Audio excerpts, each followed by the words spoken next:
বাঁশের সাঁকো দিয়ে পার হচ্ছে মোটরসাইকেল, ভ্যান, সাইকেল সহ বিভিন্ন যানবাহন। দেখে অবাক হলেও নড়বড়ে এ সাঁকো দিয়ে পারাপার হচ্ছেন প্রায় 20,000 মানুষ।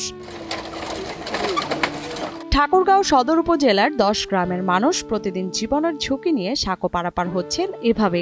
টাঙ্গন নদীর ওপর নেই কোনো সেতু, আছে শুধু একটি বাঁশের সাঁকো। আমাদের এখানে নদীটার জন্য আমরা বর্ষাকালে ঠিক মতো যাতায়াত করতে পারি না। স্কুল প্রাইভেট যাইতে আমাদের অনেক সমস্যা হয়, অনেক ঝুঁকিপূর্ণভাবে আমরা যাতায়াত করি। স্বাধীনতার পর থেকে আজ পর্যন্ত টাঙ্গন নদী পাড়ি দিতে হয় বাঁশের সাঁকো ব্যবহার করে।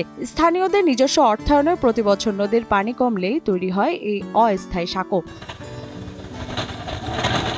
এই সাঁকো দিয়ে ঝুঁকি নিয়ে প্রতিদিন চলাচল করেন স্কুল পড়ুয়া শিশু, কৃষক, গর্ভবতী নারী সহ বিভিন্ন মানুষ। বর্ষা এলে পরিস্থিতি ভয়াবহ হয়। নদীর পানি বেড়ে গেলে তলিয়ে যায় বাঁশের সাঁকো। তখন একমাত্র ভরসা নৌকা। আর প্রতিদিনই ঘটছে ছোট বড় দুর্ঘটনা। অনেক সময় রোগী নিয়ে বিপাকে পড়েন স্বজনরা। একটা ভাঙা নৌকা আছে আমাদের নদীতে, সেটা দিয়ে আমরা অনেক ভয়াবহ ভাবে নদী পার হয়ে আমরা স্কুল প্রাইভেট যাই, অনেক কষ্ট করে। নির্বাচন এলেই আসে প্রতিশ্রুতি। ইউনিয়ন পরিষদ থেকে শুরু করে জাতীয় সংসদ নির্বাচনে ব্রিজ নির্মাণের আশ্বাস দেন প্রার্থীরা, কিন্তু সময় গেলে সব হারিয়ে যায় বাতাসে। এটা একটা কৃষি প্রবণ এলাকা, এই এলাকাতে মনে করেন ধান কাটার সময় ধান নিয়ে আসা, তারপরে সরিষার সময় সরিষা নিয়ে আসা, গমের সিজনে গম নিয়ে আসা, তারপর মিষ্টি কুমড়া, ভুট্টা, এইসব ফসল যখন তারা ক্যারিং করে তাদের খুব কষ্ট হয়। স্থানীয়দের অভিযোগ, বছরের পর বছর ধরে প্রতিশ্রুতি শোনার পরও বাস্তবে কোনো পদক্ষেপ দেখা যায়নি।